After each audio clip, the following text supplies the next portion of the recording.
my people, you're welcome to the channel. So my people, it has gotten to that point where Nigeria now is being compared to Cambodia, Vietnam, Laos. Hey, so it has gotten that bad, for it's not even a Nigerian comparing us. Now this is a Ghanaian man comparing Nigeria to Vietnam. In all honesty, he made some points, okay, that are quite valid. But then if it has gotten to a point where we're now being compared to these countries, then Nigeria is in trouble. I'm gonna let you guys watch this video in a bit, okay?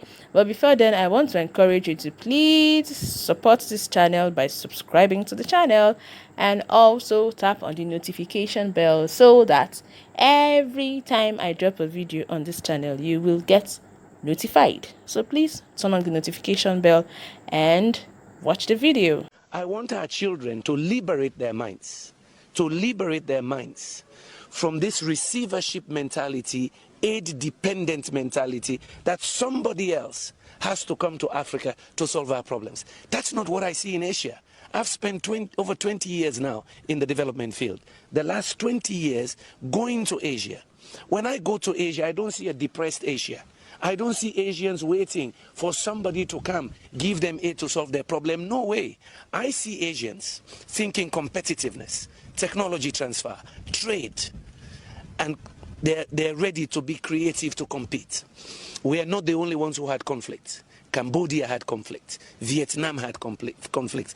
In fact, in the 60s and mid-70s, they were referring to Cambodia, Vietnam, Laos, and others as basket cases. They recovered, they transformed, and today, yes, they're self-sufficient in food production. They're major industrial hubs for producing goods and services which are bought by rich OECD countries. What am I saying? None of us are destined to be poor. No nation is destined to have disease, disasters, and death only. It depends on the creativity and the determination of their people. And for us, the difference between us and many Asian countries is that God gave us everything. And you heard me talk about the Garden of Eden syndrome. And that is not from me. That's from Ali Mazrui back in '81. Because God gave us everything. Every season something grows, and the minerals are everywhere. My country, they just discovered one of the largest pieces of diamond ever in the world, 706 carats. They just discovered it last week. God gave us everything. So somehow it seems our creativity died. Somehow it seems we are not as aggressive and ambitious as we're supposed to be. I want our children, since we may have failed them with all these isms you mentioned, yeah? I want our children to believe that they can be a Bill Gates. I want them to believe that with all this God-given wealth, oil and gas, bauxite, iron ore, titanium, you name it, that in fact they can capture this 21st century. They're good as anybody. If I can leave poor Sierra Leone, that has been ranked at the bottom of the heap for almost 3 decades, we're amongst the 5 poorest. Back in 2008, we were the poorest of the poor, the lowest human development index. If I can defy that and go to such a level globally, it means any kid can do it. And I don't want anybody making our kids depressed, less creative. That's why I chose that topic. And Ghana, in particular, is a good choice, because you have led the way in many things.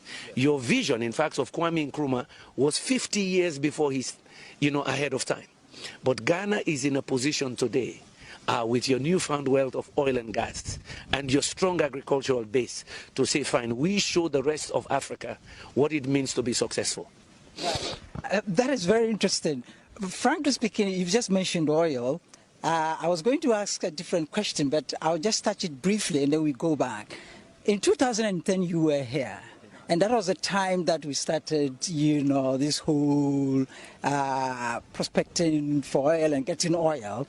And listening to you yesterday, you said, whilst on your way back, you wrote an article. And you were virtually reflecting over this, Dutch disease, whether oil could be a curse or indeed it is a curse. From 2010, today you are here. What reflections do you have? Well, let me put it in context. I had the privilege then. Kofi Annan had invited me, Excellency Kofi Annan, Ted Turner, the billionaire founder of CNN, and I was here with Andrew Young, one of the civil rights liberators in America. And yes, we visited Takoradi and I could see the oil rigs. But then we visited Elmina Palace, Castle, that used to be almost the capital of slave trade. And what dawned on me as I was coming back on the plane, I started this article, Defying the Garden of Eden Syndrome, which was published around the world a few months later. Two things struck me. I say, here I am in Elmina Castle, when Africans were exporting their young between the age of 15 and 35 to the New World to give them energy to transform, to industrialize. At that time, I say now they discover oil and gas around the same location. You are in Elmina Castle, you can see the bay, right? I say now we have oil and gas in Ghana. Will we do the same thing? Export oil and gas to light up the rest of the world and we remain in darkness? Yeah. Will we use oil and gas the same way we've done cocoa and coffee? You pick from the tree, Garden of Eden, you dry it and you export. You don't add value. I say now, can Ghana learn from other countries like Malaysia to say, fine, and both of you got independence at the same time. Now we have oil and gas. We immediately take a decision that we Ghanaians will begin to make plastics from our oil and gas. We immediately take the decision that we Ghanaians will now produce fertilizer to power our agriculture, because we're already one of the top agriculture producers of Africa, to make us even better agriculture producers, to use more fertilizer. And at the same time, with this new income, we diversify and drive industrialization for our children. You're over 20 million now. Yeah, that population, 26 million. I think by projections, you might be 35, 40 million in another 30 years, because we're having children like there's no tomorrow. You understand what I mean? That is what occurred to me. Can Ghana learn from the mistakes of Nigeria, but also learn from the successes of Malaysia? Yeah, to be able to transform now, to say, fine, God gave us oil and gas at the time that we are really now independent. There's no colonialism to blame. That we use this resource to propel our economy, and it is not unique. The Norwegians did it. The Malaysians, Petronas was a small player. Petronas, when they discovered gas in Malaysia, they didn't kill agriculture. They used the money to become #1 in oil palm. And some of that germplasm they got from Ghana. Yeah? They used oil and gas to drive what they call agriculture-led industrialization. From there, they moved into other sectors to industrialize, to push again IT development. Can Ghana learn from a country where, when they had independence around the same time, they have more than quadrupled their economy, but for most of the 3 decades of Ghana, from the 70s to about the late 90s, the economy was shrinking or less, or performing less. Meanwhile, Malaysia was growing in bounds. So you learn from the mistakes of Nigeria, but you learn from the successes of Malaysia and others. That's what So my people, that's the video. If it has gotten to that point where Nigeria is now being compared with Vietnam, Laos and Cambodia, then there is a problem. It is a big embarrassment to Nigerians.